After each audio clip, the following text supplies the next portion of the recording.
Hello, welcome to COM 370 Ethics and Communication. I'm your instructor, Sarah Sheldrick.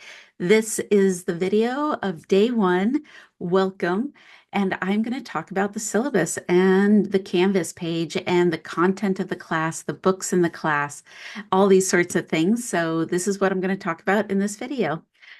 Just like we would on the first day of class, except we don't have an icebreaker activity and we don't have attendance because we're in a digital format, asynchronous class. So I will be really excited when your assignments come in and I can meet you too. I do see some familiar names. Hi, everybody. It's good. Welcome back to another class here in the communication department. I'm really have a special kind of place for ethics and communication because of my background in rhetoric and interpersonal communication. So the way I've designed the class is that it is an interpersonal communication ethics class. Ethics obviously could be like business ethics or medical ethics, political ethics, global politics ethics, war ethics, right? There's all these different kinds of ethics. But in here, we're just looking at the conversation and what happens in dialogue with others, whether we are talking about our family, our romantic relationships, our workplace, colleagues, customer service. You could apply conversation in a lot of different ways. We want to think about all the ways that we converse and use this class to navigate what as a navigation, which is why I use the little compass icon. We are trying to find our compass for navigating what is the right thing to do. And that's what ethics really wants to grapple with. What is the right thing to do? And I think in ethics, we want to think about that most ethics that are taught are along Kantian categorical imperative ethics or a utilitarian ethic. And the utilitarian is what serves the many, the one sacrifice for the many. And over here in Kantian, there's this kind of idea that there's a universal way of being, and what is right for A is also right for B once you choose that, which both have merit and both are problematic. And that is why in ethics, we have the reputation of getting into the weeds and debating the context and looking at case studies and all of those things. So here in our class, we are interested in that conversation. So I'm opening up the syllabus. I have the syllabus and the Canvas page open. So what you can expect is that we will be dialoguing. We do have team meeting assignments. We also have we have a few weekly written reports. We have some dialogue assignments. And then you have to choose a book in this class. There is one book that unites us all. Let me get those down. I'm going to pause it for a second and grab my book. All right, I got the books. They're all here. So I'm going to go over the books for the class because you have to choose a book. So let's get right to that. This is the book that I ask everybody to get. And it is basically just, Ethics 101. And this is a really good book to use because it kind of grounds us when we have to, like, what is utilitarian ethics? And what is consequential ethics? I'm looking through it. Aristotle and A Virtuous Life. This is kind of nice because it's just a little bit of a handbook and it kind of gets you just a way to introduce you to the topic. So this is the required book. If you look on our Canvas page, there's some information so that we can keep the cost down if that's an issue for you. But this is one is required. Then you have a second book that you have to get, but this one you get to choose from 3 books that I've posted. You decide which one is best for you, and each of them are a little bit different. So mine have been well-loved books.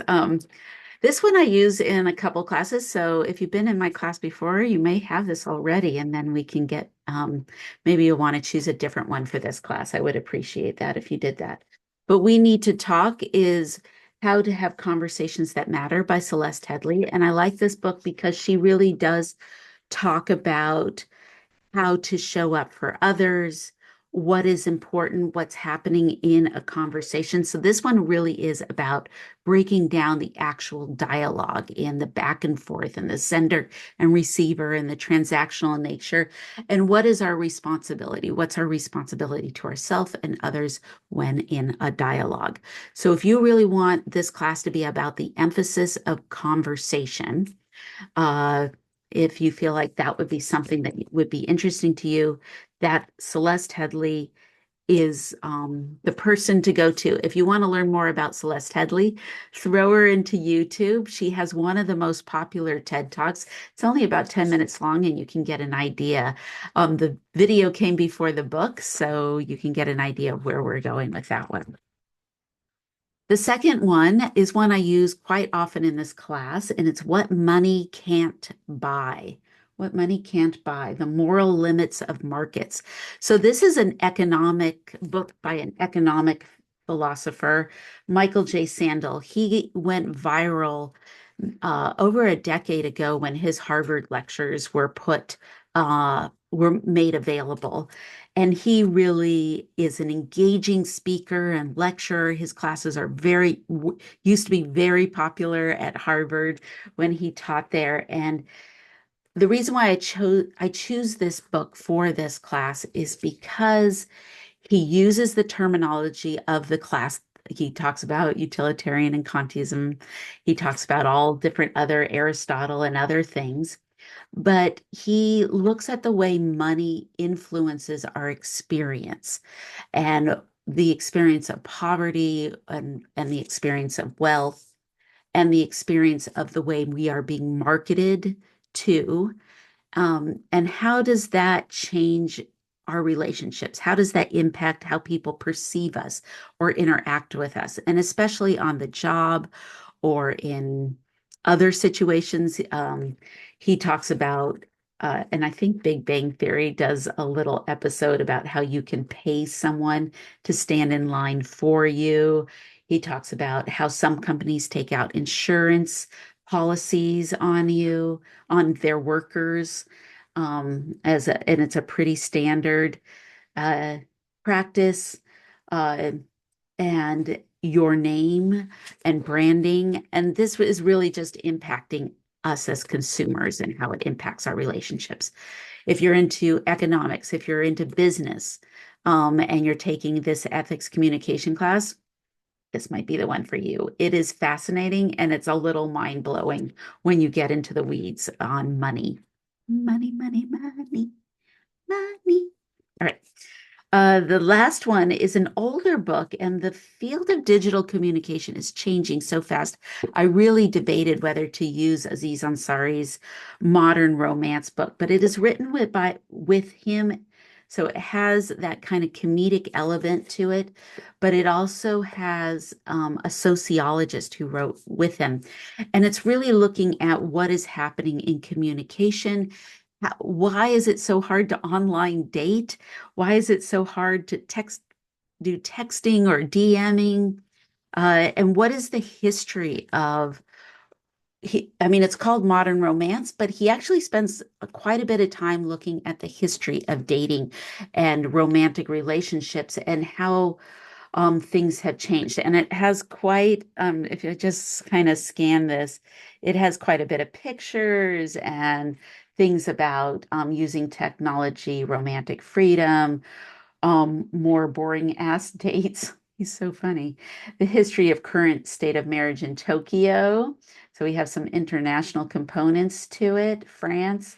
It's just I like I said, I really debated it because it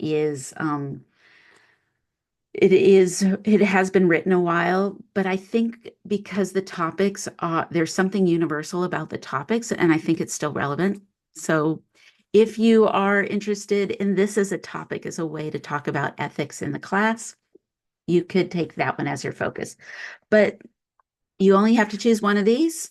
You don't have to read all of them. If one sounds more interesting, sounds more like you, if one sound like some people might have a preference for the author, uh, this might be what you, and I like this one, all set of these books actually now, um, that I'm remembering is that all of these people have a huge presence on YouTube and videos. So and they're all available as audio books. They've been in print for all of these books have been in print for quite a while. So you can find used copies of them. And so uh, hopefully that can be an economical choice, getting that second book. Okay. We talked about the book. So you have three assignments with the book. The first one is just saying which book you chose, why you chose it, why didn't you choose any of the other ones is an option to put in there. Then you're going to give us an update along the way about the midterm on how the book is going for you. And then you will give a final book report at the very end. All of the book assignments are video assignments. They're discussion boards where you're going to post a video of you talking about the book, reading a quote, speaking extemporaneously, and sharing what you've learned about the within a limited time frame. I'll give you some more tips on how to do those as we move along. And it's a pretty standard format for a lot of my classes. So if you're taking multiple classes from me, or if you have taken a class from me in the past as an asynchronous online class, you're familiar with my style of assignments. So just when that opens up, go ahead and look at the instructions. And I'm here to talk to you if you want more information about how my assignments work. I know it's hard when you're just sitting home alone.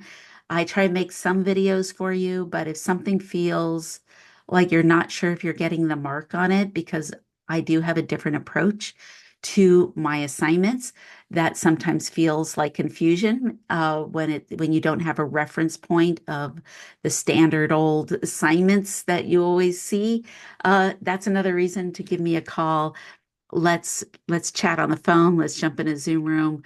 Let's talk it over. If you send me an email saying, "Can you clarify the assignment?" I'll be saying, "Great. What time do you want to meet?"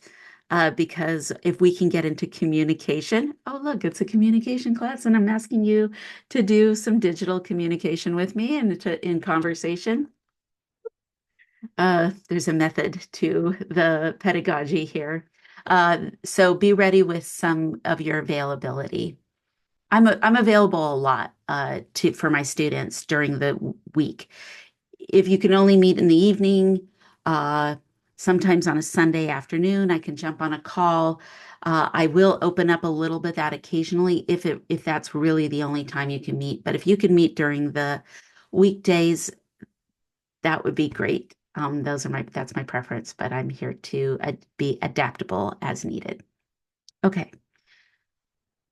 Because there's a lot of technology involved in the class, like you have to make a video, you have to be able to upload it, and technology is technology. You've got to have bandwidth speed. You got to be able to know how to do these things. Please give yourself time and room so it doesn't become stressful at the very end. Do it during the week when you can call the Woo Computer Help Desk and see if you can get some assistance if you run into a problem. So, uh, you do have technology help if that doesn't feel like your wheelhouse. I'm really good at technology. Even when I don't understand it, it doesn't take me long to pick it up. I don't know why my mind works that way, but it does. So if I can help, I will, but I do have a limit to my expertise as well. So let's get to that Woo Computer Help Desk. Okay, so I talked about the assignments, the book. Let's talk about the dialogue assignment. So dialogue is a very classical kind of way that we think about ethics and dialogue, the Socratic method and Socrates and Plato, and Plato had the dialogues, right? Like these are very classical kind of ways that we think about ethics. So you too will have dialogues to do with each other. I will assign you to a teams of 3 or 4. And when that assignment opens up at the end of week 2, it'll open up. You'll have been assigned a team. You want to contact your team. You want to get the ball rolling to find a time to meet. And in the assignment, it has all the norms that I'm expecting for civil engagement. But it also has the script for the meeting, all the questions you need to come to talk about with each other, decide how you're going to run the meeting, and you go through my prompts. And it should be a dialogue. It should be conversation based. That means that I might have a minimal requirement of about 40 minutes or so, but it might go to an hour. And that's okay. That means that there was some back and forth, unless you got stuck with an over talker in your meeting.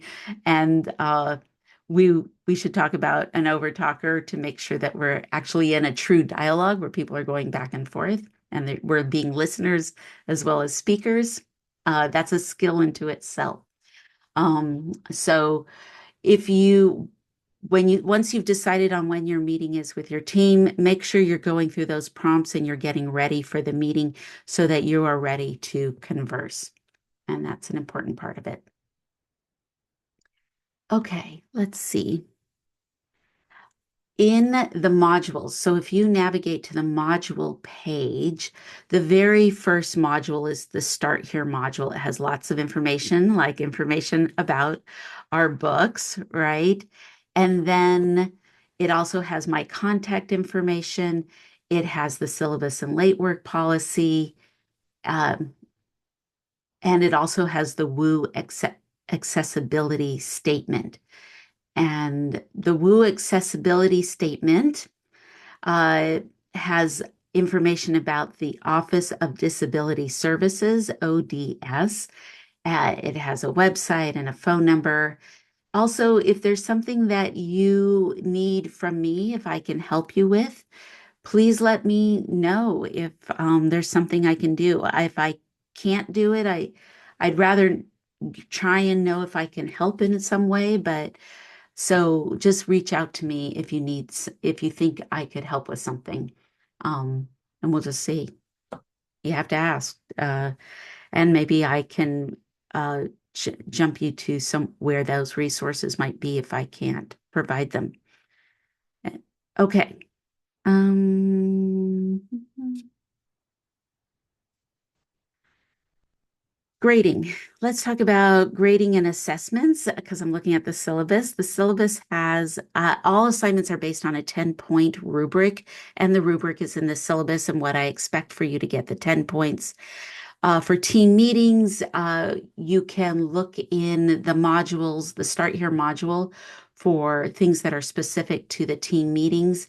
And one of the things in the team meetings is I also have a little bit about what to avoid doing, what could make you lose points in a team meeting, because I really feel like as long as you're showing up and you are really participating, I really want to get those points to you, but there's just a few snags that could happen. So, but the rubric on your syllabus goes through the 10 points, what to expect for that. I also have the late work rubric. Oh my God, that's a bit of a tongue twister. The late work rubric for 10 points assignments. So all my assignments are due at 9 p.m. After 9 p.m., you are past the due date. So keep an eye on that because Canvas automatically makes it 11:59 p.m., but I move it down to 8:59 p.m. There is no point penalty for for submitting within 24 hours of the due date. So you basically have one extra day where I'm not going to take off any points. That's if you have a technology problem, a family emergency. Think of it as your natural extension for the class. So if you need an extension, no need to email me. You don't have to ask for an extension. It's built into the class. You get one day of an extension. And so use that frugally so that you can have it waiting there as a safety net for you. After 24 hours, you lose 10% of the points. So they're 10 points assignment, 10%, 9 points. So if you got everything right and it was a 10 and you did it the way I needed it, and it was turned after the 24-hour window, you could still get an A on that assignment and get 9 out of 10. And that's something to consider. When I grade, what I do is I grade it. I see when it was submitted, and if I need to take off 10% or up to 20%. So after 3 days late, uh, you lose 20%, and that's the cap. You can't lose more than 20%. But if you turn in an assignment and let's say I grade it for 8 points, you got an 8 out of 10, and then I look over and I'm taking 20% off, that's an additional 2 points. So then we would go down from there, and you would probably get a 6 out of 10 at that point. So just be aware that how that can impact a 10-point assignment. I That is that you can up to 20%, but there is a final due date for the entire course, and I cannot extend this. It's the end of week 9, which is basically Thanksgiving weekend for fall term. So if that is the term that we're in, then you definitely want to pay attention to that holiday weekend being up against that week 9. All work has to be turned in the weekend after week 9 before we enter week 10. Monday of week 10, everything closes down, and I do not accept late work after that. So it's probably a good idea not to let things build up and bulk up towards the end. All right. So that's kind of how that works. Oh, and I did mention earlier that the team meetings have a different late work rubric because I really want us to be generous with each other and be inclusive. So there is a different rubric for that where you can turn in things up to 5 days late for a team meeting. So before you reach that late work policy. Okay. And that's because you can only make up one team meeting, and I really need my team to work together as a team and help each other out. So I try and make room for that. So the due date deadline doesn't have to become too much of a pressure. There's a place to add some space to it. Okay. So now I am going to talk about the content of the class. Ooh, okay. And tell you what to expect this term. So we come right out of the gate with defining interpersonal communication and defining interpersonal ethics. This means we're really going to be looking at the dialogue. And that brings us to week 2, which is dialogical ethics, Martin Buber, which is the I, that, I, it ethic. And that's really that it's I, thou, not I, it. I, it uh, is how we objectify or create othering of other people in conversation. But instead, we want to think about that relationship dimension that is impacting our conversations, and the person we're dealing with is their own unit that needs to be respected in conversation. So the I, thou versus I, it. And that is a Martin Buber philosophy. So that's week 2. In week 3, we jump into Aristotle and virtue ethics. And this is where we're going to focus on self and our core values and looking for where is the golden mean. That's one of the things Aristotle really talks about, meaning if there is virtue and vice. There's all these virtues and all these vices. Vices are all those distractions and dopamine things that we crave. And then there's the virtue of wanting to be better, of always making it to gym, of doing our homework on time, right? Virtue versus vice. Where is the golden mean? And Aristotle talks about that. So we're going to look at that as an ethic that we use when we're in conversation and relationships. Week 4, we jump into W.E.B. Du Bois or Du Bois. Du Bois is an African American philosopher who developed double consciousness. And this is to really understand how our identity is shaped by the perception of others, about stereotypes and otheringness again.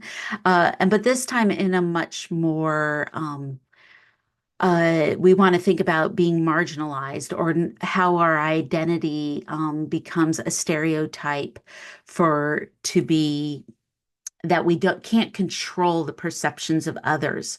And we will also use Angela Davis, a famous African American woman from the 1960s and 70s who made an impact, and she became a really important rhetorician for what it means to be Black in America. And we want to dive into this to expand race. We all have race, whether and what the African American experience can really tell us about the feeling of our own identity. And we kind of want to talk about that and fold that into our conversation this term. Then we come to the very famous Kantian utilitarian ethic. Often, I mean, I think most ethics class really live in Kant versus utilitarianism. We're not going to hit that till week 5, but once we hit it, it is going to become impactful for us, and we are going to really see why it is a real it has a kind of foundational impact on ethics from the military all the way to the Peace Corps to and some of our favorite movies and television shows. There's a famous television show called The Good Place. I have several of these books, and we will look at The Good Place as a way to understand utilitarian and Kantian moral philosophy and how it's impacting us as well. All right. After that, we're going to move into environmental ethics, and we're going to look at John Muir and Leopold conservationist versus preservation movements in the environmental movements that form the National Park Service. So this is really Theodore Roosevelt and this idea of public spaces or I'm forgetting the term, public spaces or common resources. And so we really want to look at this. We're going to jump into this type of ethics because this is also impacting us. Then week 7, we are going to look at indigenous communities and ethics that come from Hawaii and also Chief Seattle and Chief Joseph, some of the indigenous cultures that were impacted by colonial and imperialism and Western expansion. And we want to fold those ethics into the way that we understand how we are interacting in the world. And then the last one is Eastern philosophy. So we kind of go international here at the very end into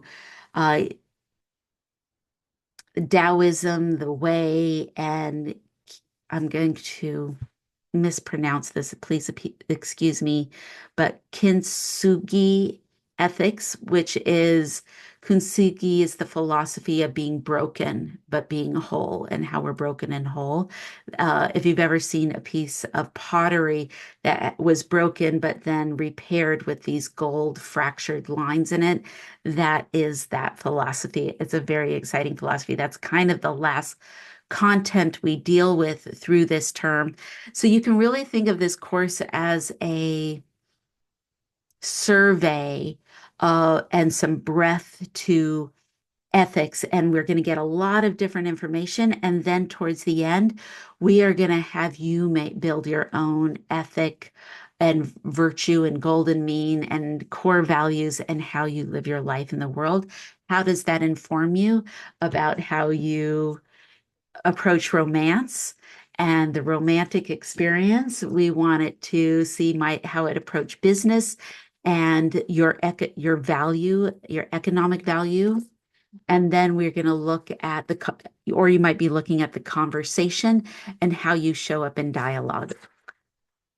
That's what we're going to do. Oh my gosh, it sounds so exciting. I'm excited. I'm going to go ahead and post the first video here soon. So keep an eye out for week 1. We're going to get going right away. Everyone have a great day. Bye-bye. And I'm excited about the class.